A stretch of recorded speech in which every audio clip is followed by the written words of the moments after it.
Bike চুরির অভিযোগে অভিযুক্ত মহকুমা হাসপাতালে ভর্তি থাকা আসামি বাথরুম যাবার নাম করে পুলিশের চোখে ধুলো দিয়ে উধাও। কালনা মহকুমা হসপিটাল থেকে এই ঘটনাটা মঙ্গলবার আনুমানিক বেলা 1:30টা নাগাদ কালনা মহকুমা হসপিটালে ঘটে। জানা গিয়েছে পলাতক ওই আসামির নাম সুজয় মল্লিক। তার বাড়ি তালবোনা এলাকায়। বাইক চুরির কেসে অভিযুক্ত সে। পুলিশি হেফাজতে নেওয়া হয়েছিল তাকে।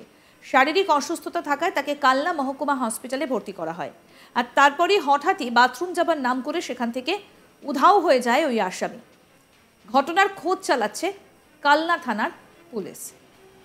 এই বিষয়ে হাসপাতালের গার্ড মিন্টু দাস তার কি বক্তব্য আসুন শোনাই। সেখানে থাকার খাবার দিল, খাবার দেওয়ার পর কি বলতে হবে। কোথায় ছিল আসামিটা? এখানে এই পাশের এই ঘরটায়। আচ্ছা, যে ওখানে ইয়ে ছিল দেখেছিল, পুলিশ ছিল সঙ্গে। হ্যাঁ একদম পুলিশ।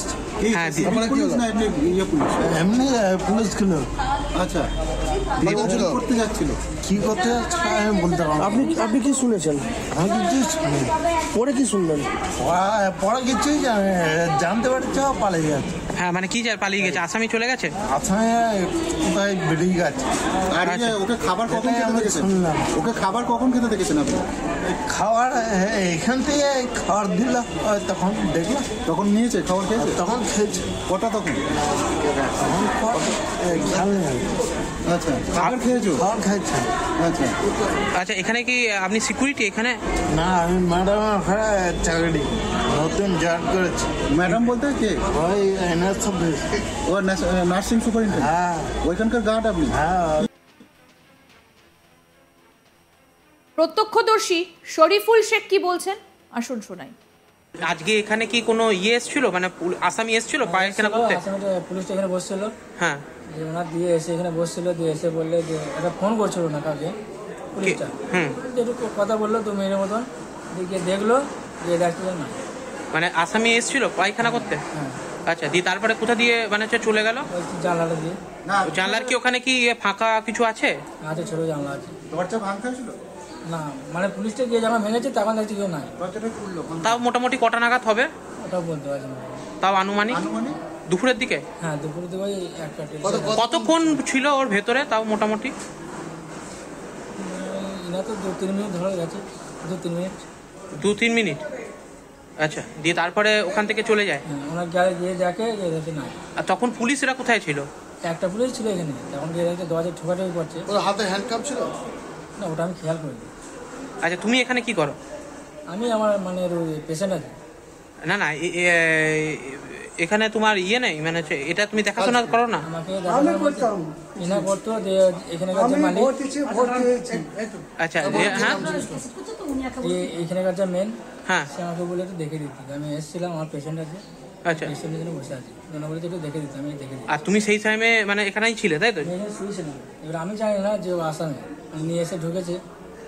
তারপর শুনলাম যে ও একা ছিল? একটা পুলিশ আর ওই আসামে ছিল। অ্যাসিস্ট্যান্ট সুপার গৌতম বিশ্বাস কি বলছেন শুনুন।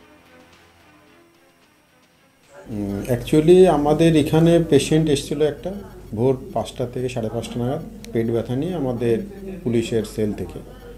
তো পেশেন্টটাকে আমরা এখানে এক্সামিন করে আমাদের মেল সার্জারি ওয়ার্ডে অ্যাডমিশন করি। ওখানেও ট্রিটমেন্ট চলতে থাকে। ট্রিটমেন্ট চলতে চলতে ওর যেহেতু পেইন অ্যাবডোমেন হয়েছে, আমাদের কনজারভেটিভ ট্রিটমেন্ট চলেছে। ডক্টরের সকাল 9টার দিকে আমাদের মেল সার্জারির যে ডক্টর আছেন উনি রাউন্ডে এসে পেশেন্টকে দেখলো যে সার্জারি কোনো ইন্টারভেনশন নেই, মেল মেডিসিন ওকে রেফার করা হয়। এবার মেল মেডিসিন রেফার করলে যেহেতু পুলিশ সেল, পুলিশ পাহারায় ছিল পেশেন্টকে, ওকে ওখান থেকে ট্রান্সফার আউট করে আমাদের মেল মেডিসিনের পুরো ওল্ড বিল্ডিং নিয়ে আসা হয় এবং এখানে যে পুলিশ সেল আছে আলাদা করে ওখানে পেশেন্টটাকে রাখা হয় এবং তার ট্রিটমেন্ট শিট আমরা মেল মেডিসিনে দেওয়া হয়। তারপরে কিভাবে চলে গেল? তারপরে যেটা হয়েছে, পেশেন্টটাকে দুপুরে আমাদের ডায়েটও যায়, পেশেন্ট ডায়েট পায়। ডায়েট পাওয়ার পরে ও পেশেন্ট আমাদের যে পুলিশ পার্সোনাল ওর গার্ডে ছিলেন ওনাকে বলেন যে টয়লেট পেয়েছে। ও আমাদের ওখানে যেটা অ্যাটাচ টয়লেট বাথরুম রয়েছে ওটা আমাদের কমোড সিস্টেম, কিন্তু ওতে অনেকবার ট্রাই করতেও পটি হয় না। তখন ও ডিমান্ড করে যে আমি এই পটি করতে পারছি না, অন্য টয়লেটে যেতে হবে। তারপর ওকে ওখান থেকে নিয়ে আমাদের যে পে অ্যান্ড ইউজ টয়লেট আছে আমাদের সারাউন্ডিংয়ের ভেতরে, মেল মেডিসিন ফিমেল মেডিসিনে যাওয়ার ওখানে যে নাইট শেল্টার রয়েছে, পে অ্যান্ড ইউজ টয়লেট ওখানেও যায়। যাওয়ার পর বাইরে পুলিশ পাহারায় ছিল, অনেকক্ষণ সে না বেরোনো, পুলিশ যখন গিয়ে দেখে বাথরুমে সে নেই।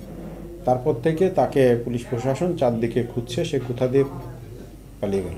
মানে তাহলে কি ওই যে বাথরুম আছে সেই বাথরুমের কোনো জানলা বা দরজা দিয়ে কি পালিয়ে গিয়েছে বলে? অ্যাকচুয়ালি ওখানে কোনো জানলা কিছু নেই, পালানোর একটাই জায়গা থাকতে পারে, বাথরুমের উপরে যে এক্সস্ট থাকে ওই এরিয়া দিয়ে পালানোর সম্ভাবনা থাকতে পারে, তবে ওটা তা পুলিশ খতিয়ে দেখবে যে কোথা দিয়ে বেরোতে পারে। এখনো পর্যন্ত তাহলে এখন অবধি পুলিশ প্রশাসন আমাদের জানায়নি যে পেশেন্ট কোথায় আছে, এবং আমাদের তরফ থেকেও যে সেন্সাস কাউন্ট করা হয়েছে আমাদের আয়ত্তে পেশেন্ট নেই। আমরা একটা এখান থেকে থানায় জানাচ্ছি যে আমাদের পেশেন্ট অ্যাবসকন্ডেড হয়ে গেছে।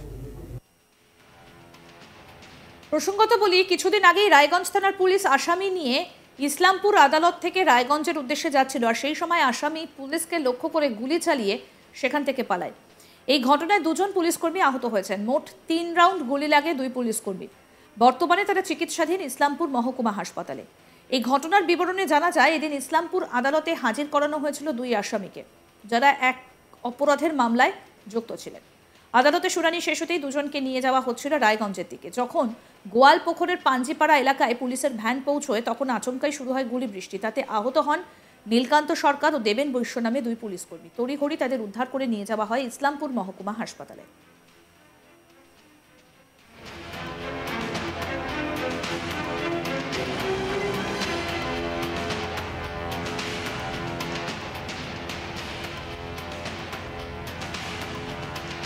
বাইক চুরির অভিযোগে অভিযুক্ত মহকুমা হাসপাতালে ভর্তি থাকা আসামি বাথরুম যাবার নাম করে পুলিশের চোখে ফাঁকি দিয়ে উধাও। কালনা মহকুমা হসপিটাল থেকে উধাও হয়ে যায়। ঘটনাটা মঙ্গলবার আনুমানিক বেলা 1:30 নাগাদ কালনা মহকুমা হাসপাতালে ঘটে। জানা গিয়েছে পলাতক ওই আসামির নাম সুজয় মল্লিক, তার বাড়ি তালবোনা এলাকায়। বাইক চুরির কেসে সে অভিযুক্ত। পুলিশি হেফাজতে নেওয়া হয়েছিল তাকে। শারীরিক অসুস্থতা থাকায় তাকে কালনা মহকুমা হসপিটালে ভর্তি করা হয়, আর তারপরে হঠাৎ বাথরুম যাবার নাম করে সেখান থেকে উধাও হয়ে যায় ওই আসামি।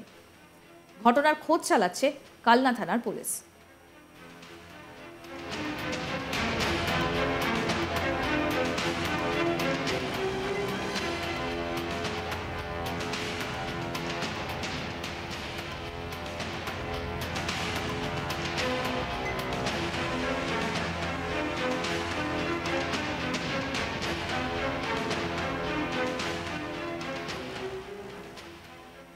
আরও আপডেট পেতে দেখতে থাকুন আজ তাক বাংলা। সাবস্ক্রাইব করুন, নোটিফিকেশন পেতে বেল বাটন অপশন প্রেস করুন, হোয়াটসঅ্যাপে ফলো করুন আজ তাক বাংলা। ভিডিওটা লাইক করুন, শেয়ার করুন, কমেন্ট করুন।